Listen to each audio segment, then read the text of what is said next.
Hello and welcome. Cancel that. Go away. Hit the wrong thing of a bobber majiggy. There we go. Alright, so as you can see from the title card and the title of the video, this is fan rebooking. Kerry Von Erich is the Texas Tornado in WWE. Alright, so this is kind of a request.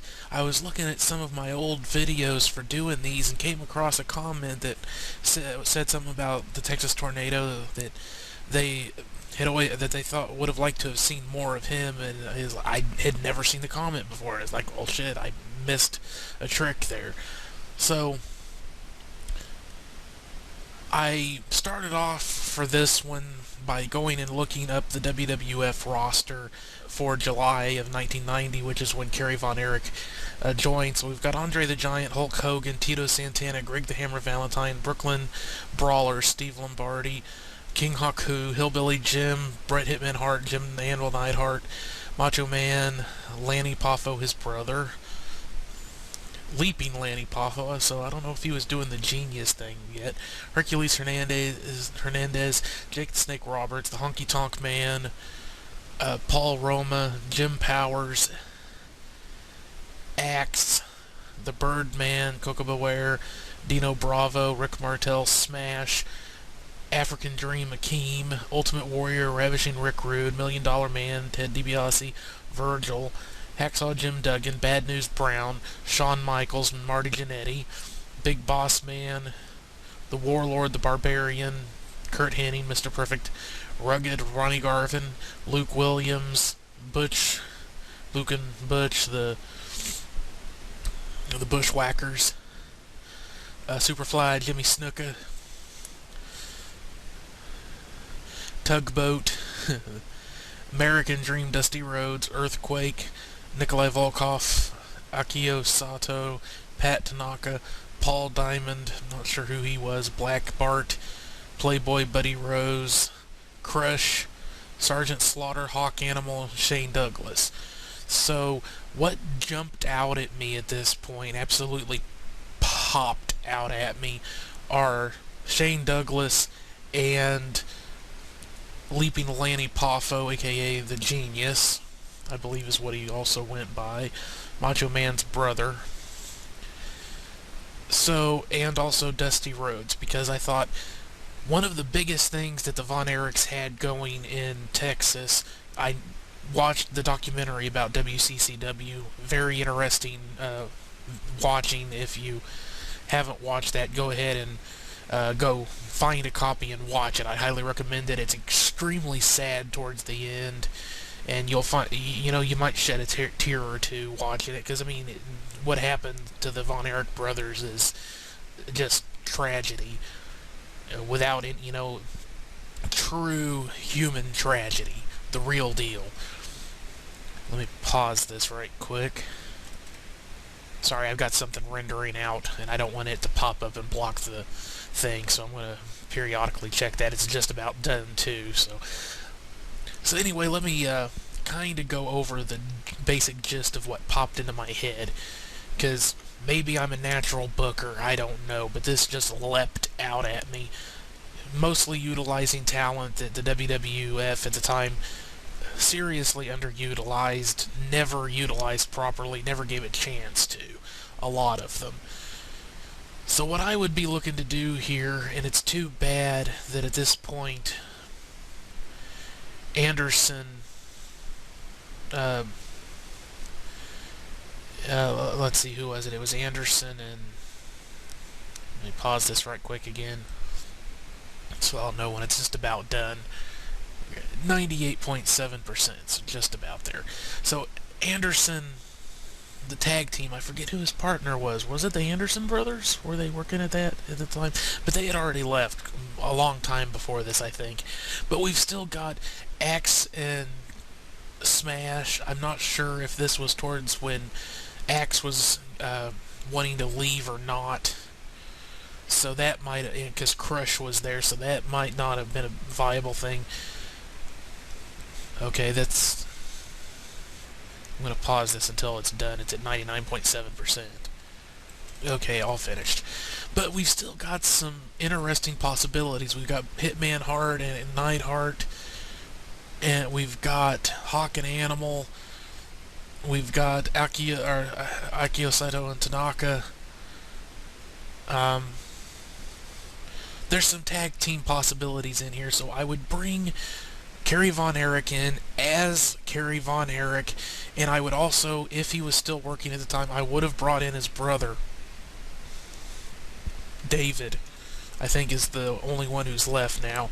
I would have brought them both in, because you would have been potentially bringing in all those WCCW fans, and I would have put them with Dusty Rhodes. Or if I couldn't get David, I would have put Kerry with Dusty as a tag team, because I know that might seem like I'm diminishing Dusty, but they weren't going to ever really use him properly anyway. So in this way, because I think, I'm not super familiar with this era. I didn't start watching until regularly watching until around 90. The NWO had already started. So maybe a few months after it started was when I really started paying attention to pro wrestling. So I'm more of a late 90s kind of a guy, but I watched the OSW review, so I am familiar with the product of the era to a degree. Shawn Michaels and Marty Jannetty, another pretty good tag team. But so I would have started him off as a tag team wrestler, and I kind of am skipping around here, but his problem was that he wasn't much of a promo guy. He wasn't bad, but I think he could have used somebody to give him some pointers to help him out and kind of be the mouthpiece for the team, and that would have been Dusty Rhodes. Anybody working with Dusty is going to pick stuff up. It's going to be the better for it. And those two working as a tag team, you would have gotten some great matches out of them. Because I think we could have ran with those two as a tag team for a solid year, and they would have been hot as a tag team together, in my view. And Shane Douglas and Leaping Lanny Poffo as a tag team together, with Shane doing his teacher gimmick and Poffo continuing to do his genius gimmick, doing it the way they wanted to do it, they could have been nuclear heat as far as a heel tag team. I saw those two guys were still on the roster at that point, and that popped into my head. It was like, God, that could have been good.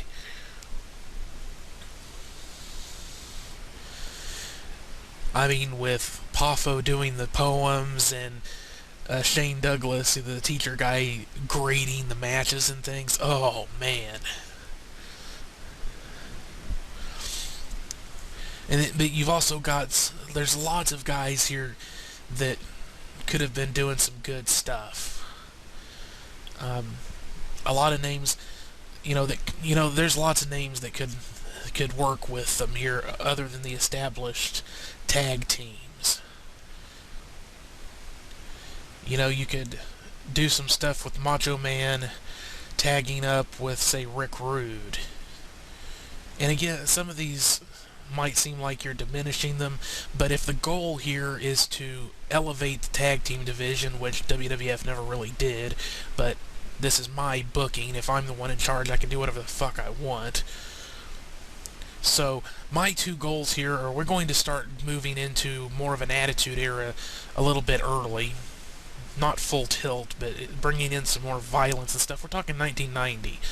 We're not too far off from grunge music hitting. People are getting tired of hair metal and that whole, the glitz and glamour and cartooniness. It's already starting to fade away. We're going to kind of start moving away from that a lot earlier than WWF actually did. So we're going to start bringing in some more violence, because that occurred to me because Texas, that's what they did. They were rough. They were kind of violent. It was brawling, which a lot of people aren't fans of, but you can have the mat wrestling and the wrestling, and you can have the brawling. And people getting angry and having some blood and violence. So again, you got Dusty Rhodes and Kerry Von Erich together. We're not using the Texas Tornado name. That's kind of silly. Kerry Von Erich is a good name. Especially if we could get both brothers and have them work with Dusty as a three-man tag team.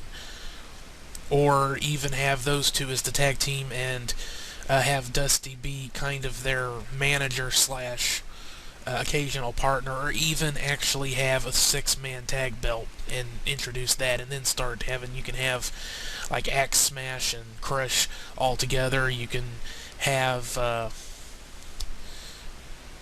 established tag teams bringing a third guy in, find some other talent, maybe bring back some talent that had gotten misused in the past and try and do some good stuff with them. Poor old Red Rooster, for example. But, that's an iffy thing. I don't know about introducing an entirely new type of division when, the problem with doing a three-man team is that there's a tendency that they start getting looked at as heels. But I don't think you could really turn Dusty heel no matter what you did, and with both of the brothers and Dusty working together as a team, with Dusty mostly being a manager, or just that's I don't know if he'd have been willing to do that. Maybe he would have for them. I don't know. But either way, that could have been gold. So we're going to bring in some more violence. We're going to start building up the tag team division. And so we've got quality talent here with Bret Hart and Jim Neidhart. As I said, Shane Douglas and Lanny Poffo would have been an amazing heel tag team.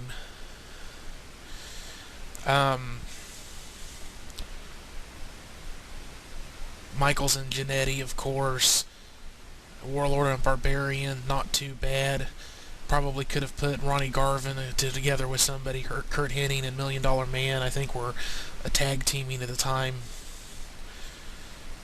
He got Earthquake hadn't Tugboat hadn't made the switch over to being Typhoon or whatever he became with the natural disasters and with Earthquake yet. But you could, since we have the benefit of hindsight, we could pull the trigger on that early.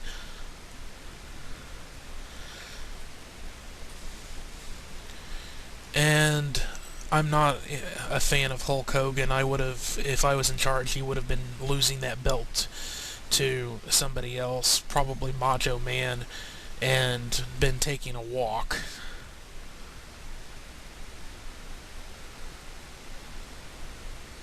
I'm trying to see who else is on the roster here. Let me look through some of the other... go down a little bit, because it does change over time. There's one more person in there in August, so who joined.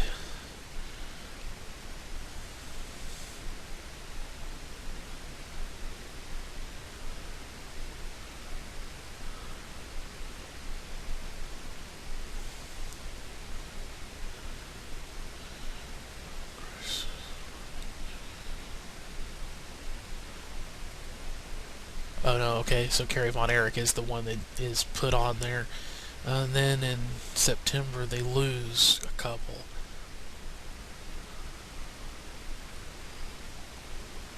Huh.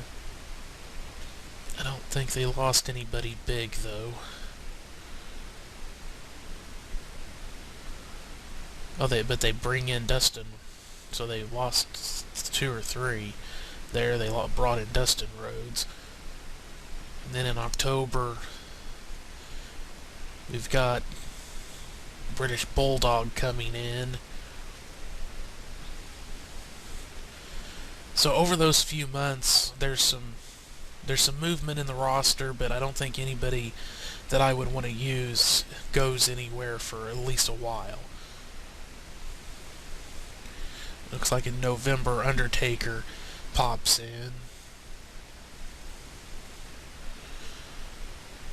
So there's already over this period of time there's new people coming in, so that means we could have kept mixing things up in the tag team division. We could make things fresh and pushing again Dusty and Kerry together, or the Von Erich brothers with Dusty as a manager slash third member of the team.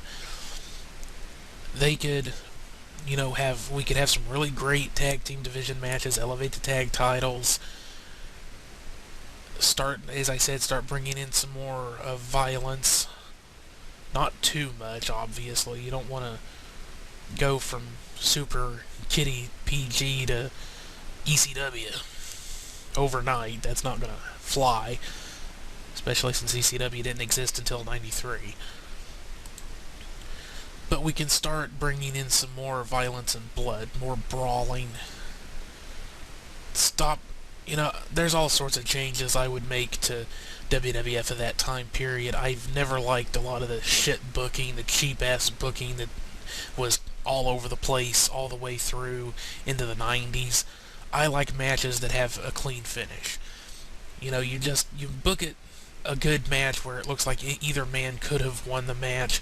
It doesn't matter that one guy loses, because that you watch any kind of sport. A team loses, you don't go, oh, they lost, they're never going to win another game. Well, no. I mean, even if they lose several in a row, they could have a super shitty season, and then the next season they have a great season. Losing isn't the end of the world. That kind of shit booking and ego stroking has always been bullshit to me, and would be out the fucking window if I had been put in charge. I was only 7, 8 years old at the time, but why not? Yeah. That would be funny. I probably still could have come up with some better shit than some of the stuff that they were doing at the time, to be honest. But, so that's what we would do with him to start with. Maybe 6 months, 8 months, a year of tag team. Maybe more. It depends on just how big we can make the tag team division. I mean, if it got good enough, I wouldn't put him into singles, necessarily. But there's no reason why they can't do both. So, you can have both of the, if we could get both brothers and Dusty in there, they could still be doing singles competition like they did in WCCW. And I'd probably, if I was really going to try and bank on the brothers, the Von Erichs, as possibly combined, along with Bret Hart and some of the other younger guys that would, and Shawn Michaels, that would actually be the bridge that kept WWF alive in between the Hogan era and the Attitude Era. I would have been starting at this point, and I would have been putting my bank on Kerry Von Erich, the Von Erich brothers, if I could get them both, Bret Hart. I would have been trying to work with British Bulldog, all of those younger guys, and Shawn Michaels, and the ones who couldn't talk, I would have been teaming them up with people who could talk. I actually like the idea of using voice coaches, improv coaches, acting coaches with wrestlers. I don't know if it's ever been done, but I would do it. It's like, you need people to learn to talk, then you have them take improv classes and speech classes. People that know how to talk and can teach them how to cut a fucking promo. Especially improv coaches. It's what they do. But anyway, so singles action-wise, I think my end goal would be, I don't know the state of Jake the Snake at this point. I think I would have put my big belt on Macho Man and ran with him as champ for a while, depending on his popularity at the time. If he wasn't as popular as he used to be in '90, I might go with Rick Rude. That's a problem. See, I wouldn't want to continue going with Hogan. People were getting sick of Hogan at this point. But then I don't know if like Ultimate Warrior or Savage would have been all that better. I almost want to say I would have put the belt on someone like Kurt Hennig or the $1 Million Man Ted DiBiase and gone with a heel champion for a while, just to change things up from Hogan, the babyface, having the belt for ages and ages and ages and ages.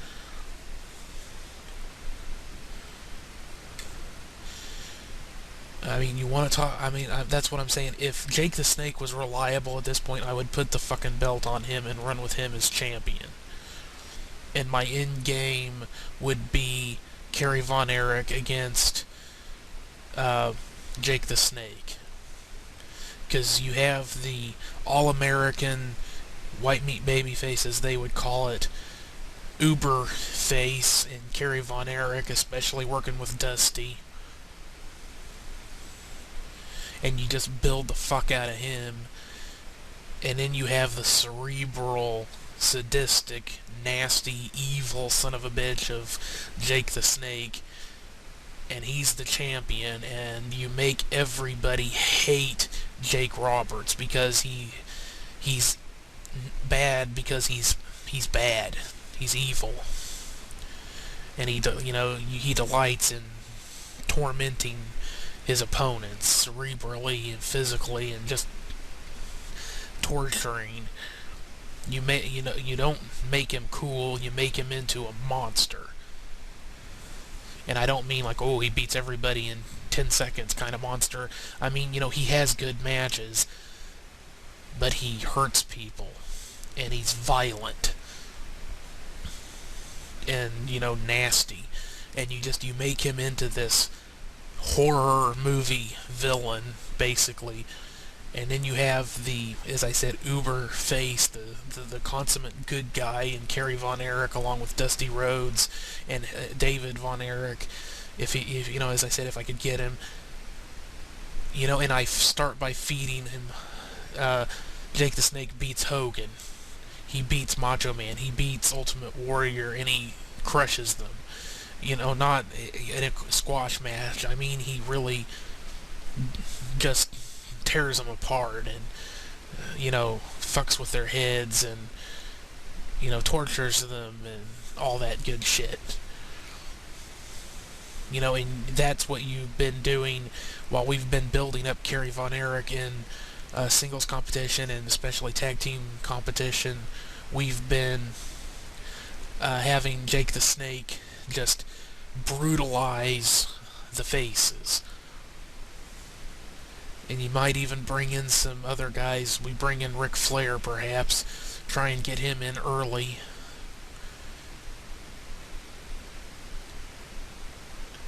And actually, I don't know what I'd do with Flair, because he was working as a heel at the time. I kind of like the stuff they did with Flair. That was actually pretty good, so I wouldn't take that back. I wouldn't do anything with Flair. But I would want some other just great face workers. So it'd be like one of those things, dust off the phone book and see if we can find some good classic faces to bring in for Jake the Snake to torture and brutalize and be nasty with. And then, we feed him Dusty, and that sets up, eventually, and he does the same stuff to Dusty, and they have some really horrific match, like a cage match, or barbed wire wouldn't have flown at that time, but something really, really hardcore for the time, and that sets up the whole thing with Kerry, and then you have a series of matches with those two, and you put the title on Kerry in the end, and then you could have a good run with him as champ, I think, because you give him a year or so with Dusty, his promos are going to improve a lot. He had a good look. I don't think at the time his foot, because Kerry had a prosthetic foot that he had to work with. I don't think that really slowed him down too much in these few years. And I think that could have been money. You could have. I believe Bret Hart and Jim Neidhart were working as heels at the time. And you could have built him up and then had a huge feud with Bret Hart and Kerry Von Erich. I think that could have been money right there. Again, you at this whole time you've kind of had Shane Douglas and Poffo as the tag team rivals. You could do single stuff with those two. You could turn Macho Man heel, even try and do NWO early by turning Hulk Hogan heel and feeding them to Kerry, and maybe trading the belt back and forth with some, you always want to see how the crowd's going to react. If the crowd really is into it, it's safe to trade the title back and forth once or twice, as long as you're keeping the people engaged. Then you have The Undertaker come in as this big, scary dude. That would have been a money feud, I think, after building him up. So, yeah, just kind of off the top of my head, basing this mostly on looking at the roster instead of what was going on otherwise. Because obviously there could have been obstacles involved here, especially if this is when Jake the Snake was starting to really go off the rails. I don't know. But I think there could have been some really good stuff, doing that, starting him off in the tag team division, building him along with the tag team division up, then moving more onto a singles path, and the whole thing with Jake the Snake, and building towards that big feud, and then other people to feud with Kerry afterwards. I think that would have been some good stuff. And potentially saved Kerry Von Erich's life in the long run.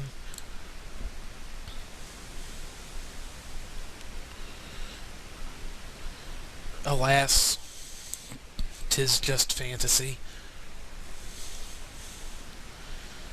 But yeah, if, obviously I've got the benefit of hindsight, and that's always the thing about doing this sort of stuff, but I've also got the benefit of not being a douchebag like Vince McMahon is, and I mean, he didn't really fuck over Von Erich. I mean, he did put the Intercontinental title on him and did some stuff with him, but it was like all the rest of them. Even Dusty Rhodes doing his thing and still getting over despite the polka dots and all that shit.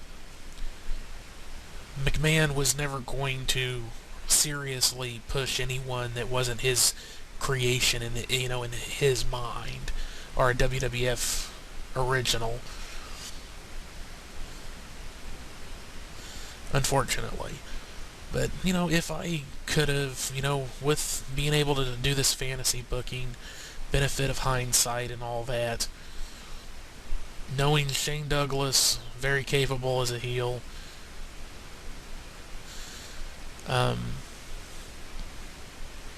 and seeing a couple of one or two matches of Lanny Poffo, and seeing just how good he actually was in the ring, along with his poems and promos he could cut.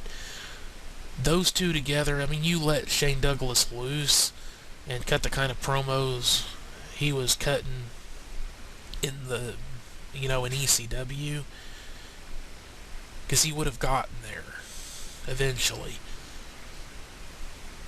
minus the cussing. But those two together, like I said, I think that would have been, they would have been a monster heel tag team together.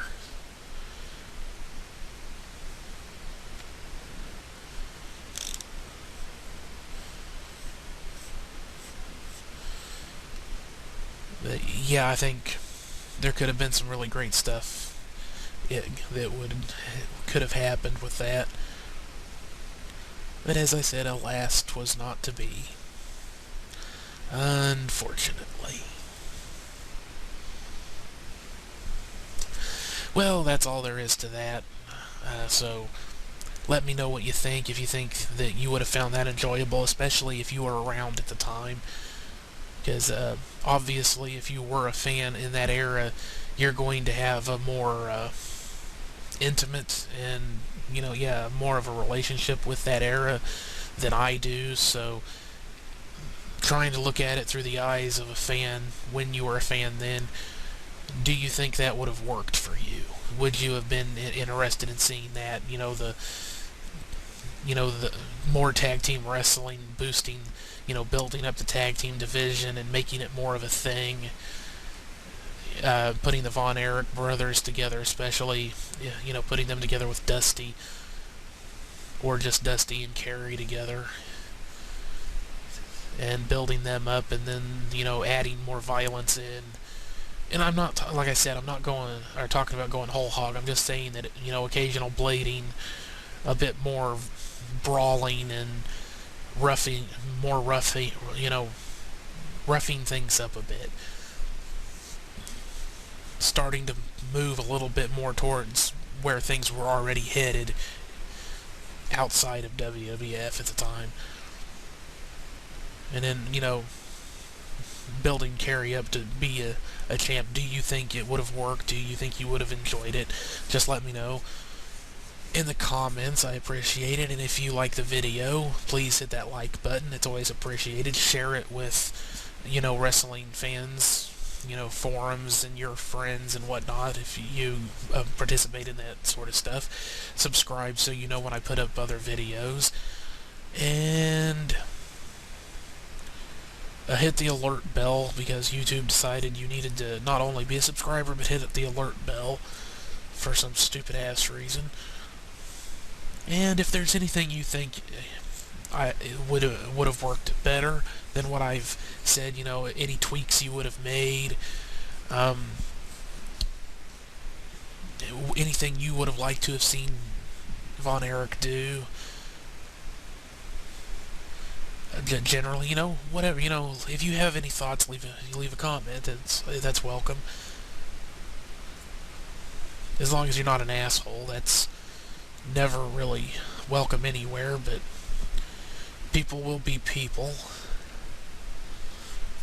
But, perfect tag team right there for starting to get a little bit more violent and bloody is the Bushwhackers. They were a comedy tag team, but they did that because they were in WWF. Outside of the WWF, they were known as one of the most violent tag teams in the history of the business. So they would have had no problem going there. I said Dusty Rhodes would have been fine with it. Kerry Von Erich would have been fine with it.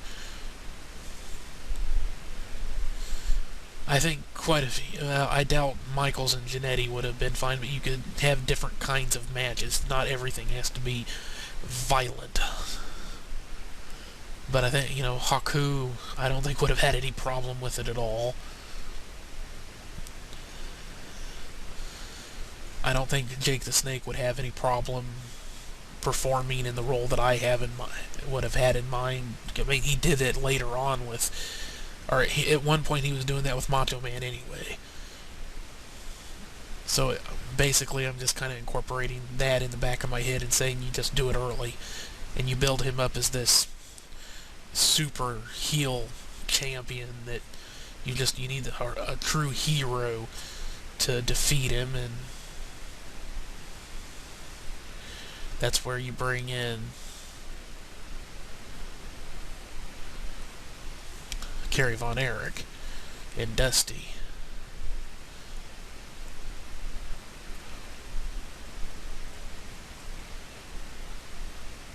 I mean, Ravishing Rick Rude, he was way over with fans, especially the women.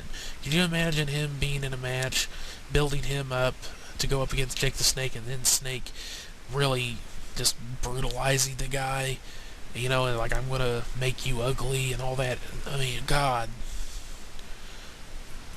But anyway, yeah, I was trying to get to my outro here, or through my outro, so yeah, all the good old YouTube stuff that's appreciated, please do that stuff, and thanks very much for listening. I'll see y'all on the next one. Bye-bye.